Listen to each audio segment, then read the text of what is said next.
16వ కీర్తన. అందరూ పరిశుద్ధ గ్రంథం తెరుద్దాం. 16వ కీర్తన. ఎవరికైనా బైబిల్ లేకపోతే కబోర్డ్లో ఉంటుంది చూడండి. అందరికి ఉన్నాయమ్మ బైబిల్? దేవునికి స్తోత్రం కలుగును గాక. హల్లెలూయా. పరిశుద్ధ గ్రంథము నుండి 16వ కీర్తన 5వ వచనము 6వ వచనాన్ని చదువుదాం ప్రియులారా. యెహోవా నా స్వాస్థ్య భాగము. అమ్మ ఒకరు చదవండి అమ్మ, తల్లులు దయచేసి మీకు నమస్కారం, సెల్యూట్ చేస్తాను. దేవుడు మంచి జ్ఞానం ఇచ్చినాడు మీ అందరికీ. ఒకరు చదవండి. ఓకే. యెహోవా నా స్వాస్థ్య భాగము, నా పానీయ భాగము, నీవే నా భాగమును కాపాడుచున్నావు. మనోహర స్థలములలో నాకు పాలు ప్రాప్తించెను. శ్రేష్టమైన స్వాస్థ్యము నాకు కలిగెను. హల్లెలూయా. ప్రియులారా, భక్తుడు దావీదు బహు చక్కగా దేవుని సన్నిధిలో నిలిచి ప్రార్థన చేస్తూ ఉన్నాడు. స్వాస్థ్యము అంటే ఏంటి అమ్మ? స్వాస్థ్యము అంటే ఏంటి?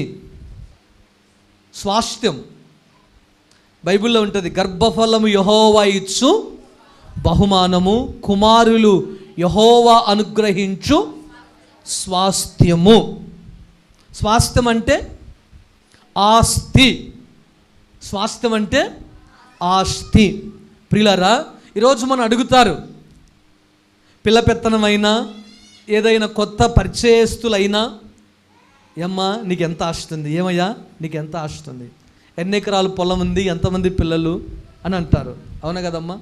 ఆడపిల్లలు ఎంతమంది? మగపిల్లలు ఎంతమంది? పిల్లలు ఏం చేస్తారు? ఎంత పొలం ఉంది అని మనల్ని అడుగుతూ ఉంటారు. అవునా కదమ్మా? ప్రియులారా, స్వాస్థ్యము అని అంటే ఆస్తి అని అర్థం. దేవుడు కుమారులను కూడా, గర్భఫలాన్ని కూడా దేవుడు ఏం చేస్తాడనంటే స్వాస్థ్యముగా దేవుడిచ్చాడు. హల్లెలూయా. దేవుడు ఏమి ఇచ్చాడమ్మా? స్వాస్థ్యము ఇచ్చాడు. ఎవరికి? మనందరికీ. పిల్లలే మన స్వాస్థ్యం. మనం సంపాదించుకున్న ఆస్తిని స్వాస్థ్యం అంటాం, ఆస్తి అంటాం. ప్రియులారా, మనందరికీ ఆస్తి ఉంది. అవును కదమ్మా? ఆస్తి లేని వారి లోకములు ఎవరైనా ఉన్నారని అంటే ఎవ్వరు ఉండిండరు ఈ రోజుల్లో. అవునా కదమ్మా? అవునా కదా? కనీసం ఎంత ఒక ఇల్లైనా ఉంటుంది. అవునమ్మా? ఒక సెంటు స్థలమైనా ఉంటుంది. అదే మన ఆస్తి. ఇల్లు లేదు అనుకో, స్థలం లేదనుకో, బైబిల్ ప్రకారంగా నీ పిల్లలే నీకు ఆస్తి, స్వాస్థ్యం. ప్రియులారా, దేవునికి స్వాస్థ్యం ఉందా? దేవునికి స్వాస్థ్యం ఉందా? మనకైతే స్వాస్థ్యం ఉంది. ఇది నా స్వాస్థ్యం, ఇది నా ఆస్తి, ఇది నా భాగం, ఇది మా నాన్న సంపాదించింది, ఇది మా పూర్వీకులు సంపాదించింది, ఇది నేను కష్టపడి సంపాదించింది అని రకరకాలుగా గొప్పలు చెప్పుకుంటుంటాం. ప్రియులారా, భక్తుడు దావీదు ఈ 16వ కీర్తన 5వ వచనం 6వ వచనములు అంటాడు, యెహోవా నా స్వాస్థ్య భాగము, నా పానీయ భాగము, నీవే నా భాగమును కాపాడుచున్నావు. మనోహర స్థలములలో నాకు పాలు ప్రాప్తించెను. శ్రేష్టమైన స్వాస్థ్యము నాకు కలిగెను. హల్లెలూయా. శ్రేష్టమైన స్వాస్థ్యము నాకు కలిగెను. ప్రియులారా, మనందరికీ స్వాస్థ్యం ఉంది. మనందరికీ స్వాస్థ్యం ఉంది, ఆస్తి ఉంది. కానీ ప్రియులారా, అబ్రహాము నిజంగా స్వాస్థ్యము లేనివాడు. కానీ స్వాస్థ్యము లేని సమయములో దేవుడు అబ్రహాముతో ఆ రాత్రి వేళ నిద్రిస్తున్నప్పుడు బయటికి పిలుచుకొచ్చి, అబ్రహామా, ఇదిగో ఒక్కసారి ఆకాశం వైపు చూస్తే నిన్ను అలా విస్తరింపజేస్తానని దేవుడు చెప్తే అబ్రహాం ఏమనుకుంటాడనంటే, దేవా నాకు పిల్లలే లేరు, ఇదిగో ఎలియాజరు దాసుడు, అతడే నాకు వారసుడు, అది ఎలా స్వాస్థ్యము అవుతుంది? నా గర్భమున పుట్టినవాడైతే నాకు స్వాస్థ్యము కదా అని అబ్రహాం సందేహపడిపోతూ ఉన్నాడు. దేవుని చిత్తమును బట్టి, దేవుని ప్రణాళికను బట్టి దేవుడు అబ్రహామును వృద్ధాప్య దశలో దర్శించినప్పుడు ఎవరినిచ్చాడమ్మా? దేవుడు ఇస్సాకునిచ్చాడు. ఇస్సాకు పుట్టిన తర్వాత ఆయనకి ఎంతమంది పుట్టారు? మళ్ళా ఇస్సాకుకు ఎంతమంది పుట్టారమ్మా? ఇస్సాకు ఎంతమంది పిల్లలు? ఏమ్మా మీకు ఎంతమంది పిల్లలు అంటే మర్చిపోతామా? ఒక కూతురు, 2 పిల్లలు అటమ్మా, అలా చెప్పాం కదా. 2 కొడుకులు, 1 కూతురు, అవునా కదా? స్పాట్లు చెప్తాం. అబ్రహాముకు ఒక కుమారుడు ఉన్నాడు, అతని పేరు ఇస్సాకు. ఇస్సాకు ఎంతమంది పిల్లలు? 2 కుమారులు. ఎవరెవరు? యాకోబు, ఏశావు. వీరి ఇద్దరికి ప్రియులారా మనం గమనిస్తే, ఏశావును పక్కన పెడితే అబ్రహాము మనుమడైనటువంటి యాకోబు ఉన్నాడు. ఎవరమ్మా? యాకోబు ఉన్నాడు. యాకోబు ఎంతమంది పిల్లలు? 12 మంది పిల్లలు. ప్రియులారా ఈ 12 మంది వీరిని ఏమంటారంటే ఇశ్రాయేలులు అంటారు. బాగా వినాలి. ఏమంటారమ్మా? ఇశ్రాయేలీయులు అంటారు వీరిని. ఈ 12 మంది ఇశ్రాయేలీయులు అందరూ కూడా ఐగుప్తిలో ఉన్నారు. ఎక్కడున్నారమ్మా? ఐగుప్తి దేశములో. ఎన్ని సంవత్సరాలు ఉన్నారు? 430 సంవత్సరాలు ఐగుప్తి దేశములో బానిసలుగా ఉన్నారు. ప్రియులారా ఈ 12 మందిని దేవుడు ఏం చేశాడనంటే 12 గోత్రాలుగా దేవుడు వారిని ప్రతిష్ఠించాడు. ఎన్ని గోత్రాలమ్మా? 12 గోత్రాలను. అబ్రహాముకు దేవుడు ఏం చెప్పాడు? స్వాస్థ్యము లేని సమయమున నిరుత్సాహపు స్థితిలో ఉన్నప్పుడు అబ్రహాముతో చెప్పాడు, అబ్రహాం ఇదిగో ఆకాశములో నక్షత్రాలు చూసావా, అంత గొప్పగా నిన్ను విస్తరింపజేస్తాను దేవుడు చెప్పాడు. ఈరోజు నా ప్రియ దేవుని బిడ్డ, నీకు స్వాస్థ్యం లేదేమో. ప్రియులారా నీకు స్వాస్థ్యం లేదని నిరుత్సాహపడొద్దు. అబ్రహాముతో చేసిన వాగ్దానం దేవుడు తన మనుమడు అయినటువంటి అబ్రహాం మనుమడైనటువంటి యాకోబు జీవితములో దేవుడు నెరవేర్చాడు. హల్లెలూయా. ఈ 12 మంది గోత్రములు ఐగుప్తి దేశములో బానిసలుగా 430 సంవత్సరాలు వారు బానిసలుగా బ్రతుకుతూ ఉన్నారు. వారిని దేవుడు ఏం చేస్తాడంటే ప్రియులారా వాగ్దాన దేశానికి దేవుడు వారిని నడిపిస్తూ ఉన్నాడు. ఏ దేశానికమ్మా? వాగ్దాన దేశానికి దేవుడు వారిని నడిపిస్తూ వచ్చాడు. వచ్చిన తర్వాత ఈ 12 గోత్రముల వారికి ప్రియులారా మరి స్వాస్థ్యం ఉంది, ఒక్క గోత్రానికి మాత్రం స్వాస్థ్యం లేదు. అర్థమైందమ్మా? మనం మోటి భాషలో అంటాం, పల్లెల్లో మాకు మేటి లేదు మా గుంపుకు మా ఇంటికి అంటుంటాం. అర్థమైందమ్మా? ప్రియులారా పరిశుద్ధ గ్రంథములో ఒక గోత్రానికి స్వాస్థ్యం లేదు. ప్రియులారా ఆ స్వాస్థ్యము లేదు. ఎందుకనంటే దేవుడు అంటాడు ద్వితీయోపదేశ కాండము 18వ అధ్యాయం 2వ వచనములో మనం చదివితే, నా ప్రేమైన దేవుని బిడ్డలారా అక్కడ ఒక మాట ఉంటుంది. ద్వితీయోపదేశ కాండము 18వ అధ్యాయము 2వ వచనం కనుక మనం చదివితే, వారి సహోదరులతో వారికి స్వాస్థ్యము కలగదు, యెహోవా వారితో చెప్పినట్లు ఆయనే వారికి స్వాస్థ్యము జనుల వలన అనగా దేవునికి స్తోత్రం కలుగును గాక. హల్లెలూయా. ప్రియులారా ఈ గోత్రానికి స్వాస్థ్యం లేదు. ఏ గోత్రం అది? లేవి గోత్రం. అందరూ చెప్పండి, లేవి గోత్రం. ప్రియులారా ఈ లేవి గోత్రానికి స్వాస్థ్యము లేదు. ఈరోజు లేవి గోత్రములో ఉన్నటువంటి వారికి స్వాస్థ్యము లేనట్టుగా ఈరోజు మనకు స్వాస్థ్యము లేదా అంటే ఆస్తి లేదా. ఈరోజు చాలామంది అనుకుంటుంటాం, వారు ఆస్తి సంపాదించుకున్నారు, మనకు ఆస్తే లేదు అని అంటుంటారు.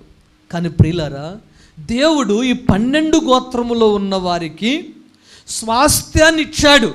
కానీ లేవి గోత్రములో ఉన్న వారికి ప్రియులారా స్వాస్థ్యం ఎవరంట? స్వాస్థ్యం ఎవరంటమ్మా? యెహోవాయే. హల్లెలూయా.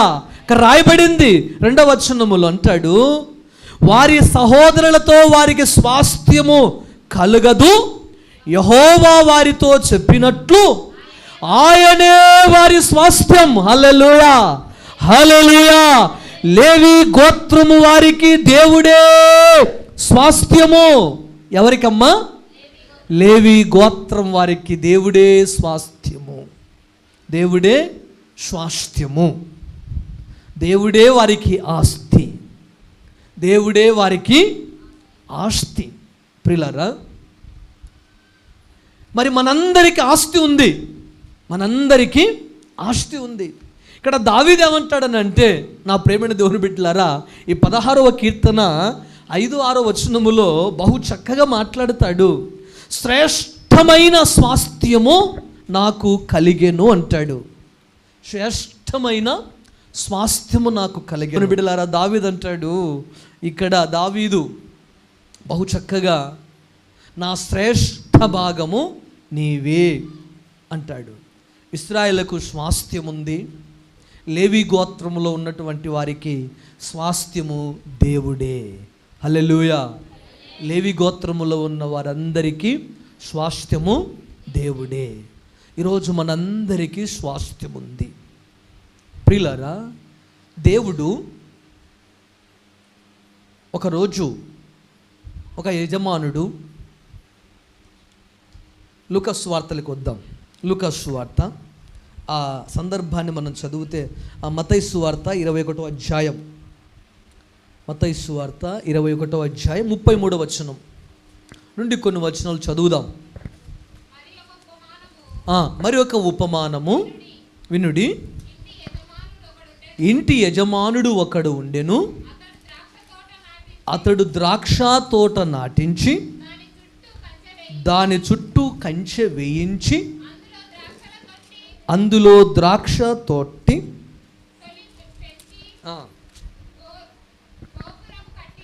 గోపురము కట్టించి కాపులకు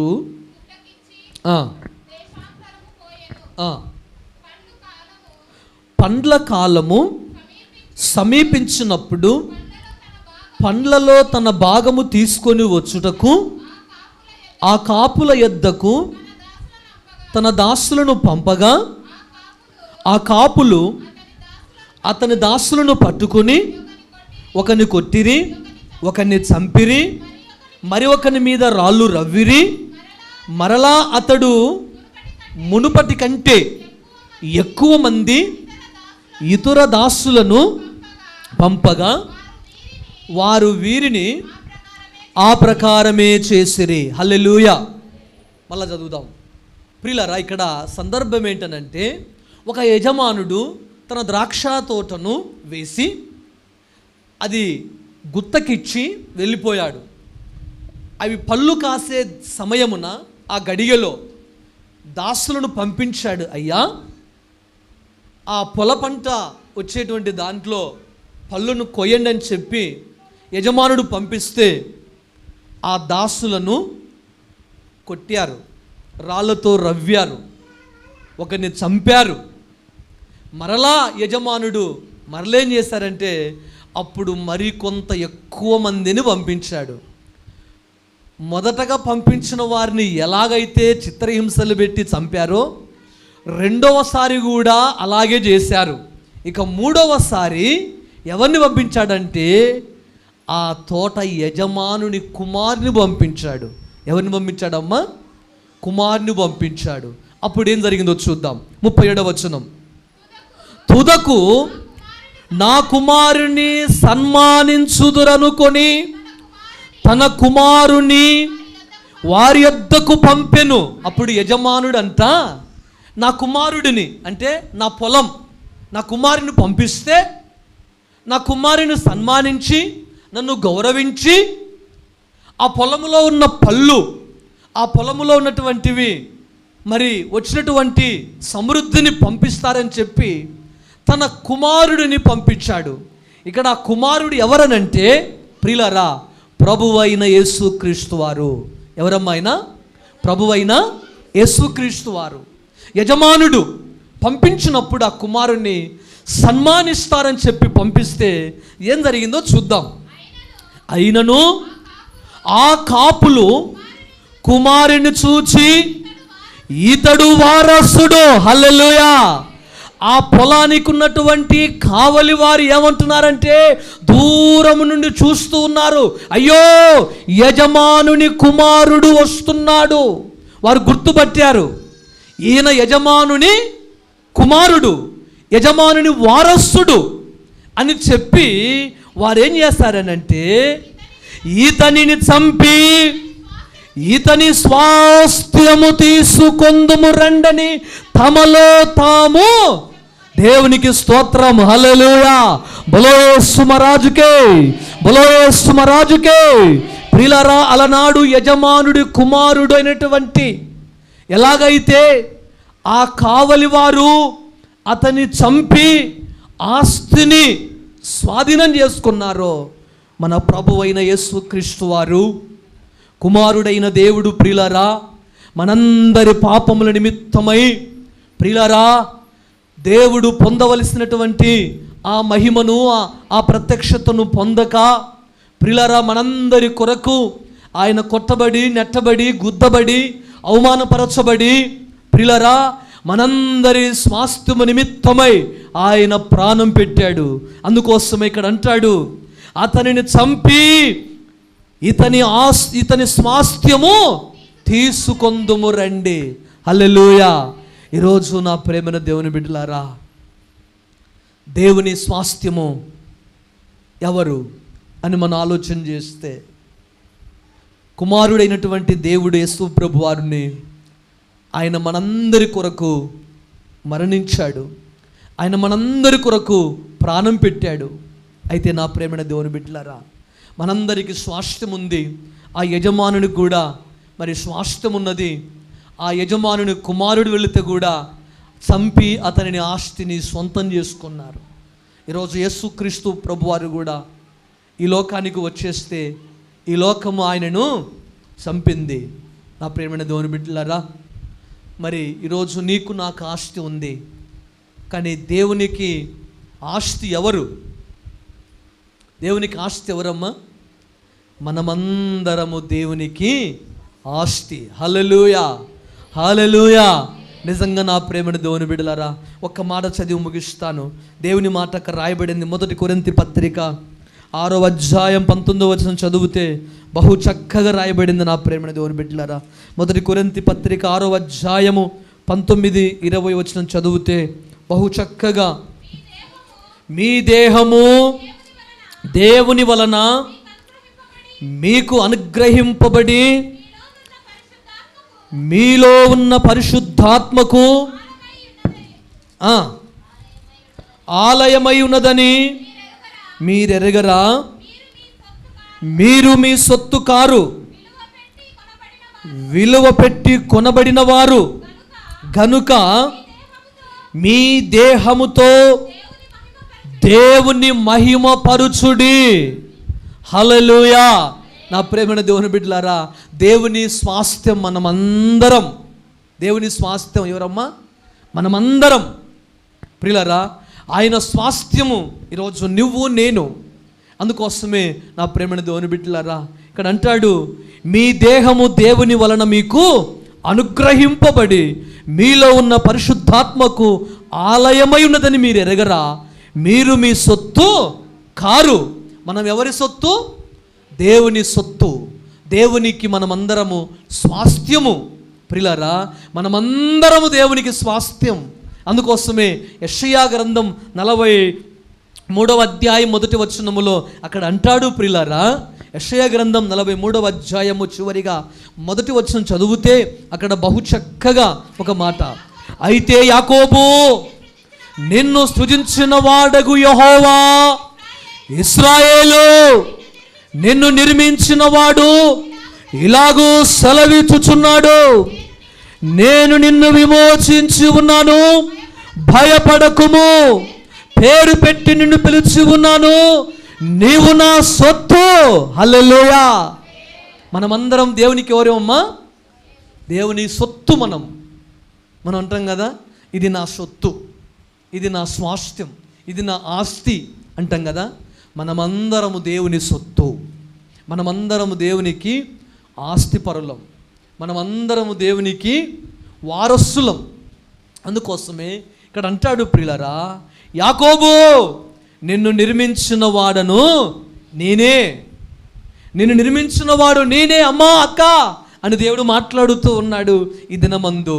అయితే నా ప్రియులారా, ఈరోజు చాలామంది నా ప్రేమైన దేవుని బిడ్డలారా, దేవుడు అంటున్నాడు, అమ్మా నువ్వు నా సొత్తు, అన్నా నువ్వు నా సొత్తు అని దేవుడు అంటే, ఈరోజు నా ప్రేమైన దేవుని బిడ్డలారా, కాస్త పాయం వచ్చిన తర్వాత దేవుని మాట లెక్క చేయం, తల్లిదండ్రుల మాట లెక్క చేయం. ఎవడో కాస్త ప్రేమ చూపిస్తే ఆ ప్రేమికుడిపై నీవే నా సొత్తు, నీవే నా ప్రాణం, నీవే నా ప్రాణ ప్రియుడవు అని మురిసిపోయి చెప్తూ ఉంటాం. దేవుడు మాట్లాడుతున్నాను నీతో, నీకు స్వాస్థ్యము లేదా? ప్రభువే నీకు స్వాస్థ్యం. హల్లెలూయా. దేవుని స్వాస్థ్యం మనమందరము. దేవుని స్వాస్థ్యమై ఉంటే మనం ఆశీర్వదింపబడతాం. అవునా కదమ్మా? అవునా కాదా? మనం అంటాం, నేను దేవుని బిడ్డనై ఉంటే ఎంత బాగుంటుంది. అవునా కదమ్మా? యాకోబుకు నేను పుట్టింటే ఎంత బాగుండేది. అవునా కదా? దావీదు కుమారుడైన సొలొమోను నేనే అయ్యింటి ఎంత బాగుండేది, చరిత్రలో నిలిచిపోయేవాడు నేను అనుకుంటుంటాం. అవునా కదమ్మా? ప్రియులారా, ఈరోజు మనం అందరం కూడా దేవుని సొత్తు. అందుకోసం అంటాడు ఇక్కడ, ఇశ్రాయేలు నిన్ను నిర్మించిన వాడును నేనే, ఇలాగ సెలవిస్తున్నాడు. నిన్ను విమోచించి ఉన్నాను, నేను నిన్ను విమోచించి ఉన్నాను, భయపడకు. నా ప్రియ దేవుని బిడ్డలారా, నాకు ఆస్తి లేదని, నాకు ఇల్లు లేదని, స్వాస్థ్యము లేదని భయపడిపోతున్నావేమో. దేవుడు నీతో మాట్లాడుతున్నాడు, నేనే నీకు స్వాస్థ్యం అని దేవుడు మాట్లాడుతున్నాడు. దేవుడు అంటాడు, భయపడకుము, పేరు పెట్టి నిన్ను పిలిచి ఉన్నాను, నీవు నా సొత్తు అంటాడు అక్కడ. నా ప్రేమైన దేవుని బిడ్డలారా, దేవుని మాటలు మనం చదువుతూ ఉన్నప్పుడు దేవునికి మనమందరం కూడా స్వాస్థ్యమే. ఈరోజు నా ప్రేమైన దేవుని బిడ్డలారా, ఒక మాట చెప్పి ముగిస్తా నేను. మనం సంపాదించిన స్వాస్థ్యం, మనం సంపాదించుకున్న ఆస్తి అంతా ఈ లోకములో కుళ్ళిపోతుంది, కరిగిపోతుంది, ఏది మన వెంట రాదు. కానీ ప్రియులారా, దేవుడే మన స్వాస్థ్యమైతే, నీవు దేవునికి స్వాస్థ్యమైతే నా ప్రియులారా, అది ఎప్పటికీ నిన్ను చెరపదు, అది ఎప్పటికీ నిన్ను భంగము చేయనేరదు. అందుకోసమే దావీదు అంటాడు, నా శ్రేష్ఠ భాగము, నా శ్రేష్ఠ స్వాస్థ్యము నీవే అని భక్తుడు దావీదు అంటున్నాడు. ప్రియులారా, ఈ మాట దావీదు ఎప్పుడు అంటాడనంటే, తన కుమారుడు అబ్షాలోము తన తండ్రి దావీదును చంపాలని చెప్పి ప్రయత్నం చేస్తూ గుహలో దాక్కుంటున్నప్పుడు దావీదు రచించినటువంటి 16వ కీర్తన అక్కడ అంటాడు, నా శ్రేష్ఠ భాగము నీవే. హల్లెలూయా. ఈరోజు నీ కుమారుడు నిన్ను చంపేస్తాడు, ఈరోజు నీ కుమార్తె నిన్ను చంపేస్తుంది. అబ్షాలోము దావీదును ఆ విధంగా అటాక్ చేయాలని చూసినప్పుడు దావీదు అంటాడు, నా శ్రేష్ఠ భాగము నీవే, నా స్వాస్థ్యము నీవే అని దావీదు అంటూ ఉన్నాడు. ప్రియులారా, ఈరోజు మన పిల్లలు, మన ఆస్తి, మన స్వాస్థ్యము కాదండి, అది ఇహవరకే, అది పరమందు ఉండే స్వాస్థ్యము దేవుడై ఉండాలి. దేవుడై ఉంటే మనల్ని, దేవుని బిడ్డలారా, దేవుని దగ్గరికి మనం చేరుస్తుంది. నిజంగా ఆ స్వాస్థ్యము మనం గ్రహించం, ఈ లోకములో ఉన్న స్వాస్థ్యాన్నే ప్రేమిస్తాం. అవునా కదమ్మా? దేవుని స్వాస్థ్యాన్ని మనం ప్రేమించం. అందుకోసమే అడవిలో తేనె మరి అమ్ముకొని అడవిలోనే మృగములాగా జీవిస్తూ బ్రతుకుతున్న వ్యక్తి దగ్గరికి ఒక 10 లక్షల చెక్కు తీసుకుపోయి ఇస్తే అతడు ఏమంటాడు, నేనేం చేస్తానయ్యా ఈ చెక్కు, ఎన్ని లక్షలు? 10 లక్షల చెక్కు. అదే ఆ 10 లక్షల విలువ కలిగినటువంటి చెక్కు, దాని విలువ తెలిసిన వారు ఏం చేస్తారమ్మా, అమ్మయ్య థ్యాంక్ యూ అంటాం. ఆ అడవిలో మృగముతో సమానముగా ఉన్నటువంటి వారికి 10 లక్షల చెక్కు ఇస్తే, నేనేం చేస్తానయ్యా ఈ పేపర్, నేను తినేస్తాను కాసేపటికి నోట్లో పెట్టుకొని అని అంటూ ఉన్నాడు. అరే మూర్ఖుడా, ఇది తీసుకుపోయి బ్యాంకులో వేసుకుంటే నీ బ్రతుకు మారిపోతుంది అని అంటే అర్థం కావట్లేదు. ప్రియులారా, ఈరోజు దేవుని యొక్క స్వాస్థ్యము అర్థం తెలియక, ఈ లోకమే నా స్వాస్థ్యం, నేను సంపాదించుకున్నదే నా స్వాస్థ్యం అని చెప్పి భ్రమపడిపోతూ దేవుని స్వాస్థ్యానికి ప్రాధాన్యత ఇవ్వక వ్యర్థులమైపోతున్నాం ప్రియులారా. కాబట్టి దేవుని స్వాస్థ్యమును మనము ఉంటే ఎంత బాగుంటుంది. అలాంటి కృప దేవుడు మనకు అనుగ్రహించునుగాక. దేవుడు కొద్ది మాటలు మనందరి విడికిలో ప్రభు దీవించునుగాక. మిగతా భాగాన్ని వచ్చే వారం ధ్యానం చేద్దాం. అందరం తలలోంచి కళ్ళు మూసుకుందాం. ప్రేమ కలిగిన తండ్రి, దయగలిగిన దేవ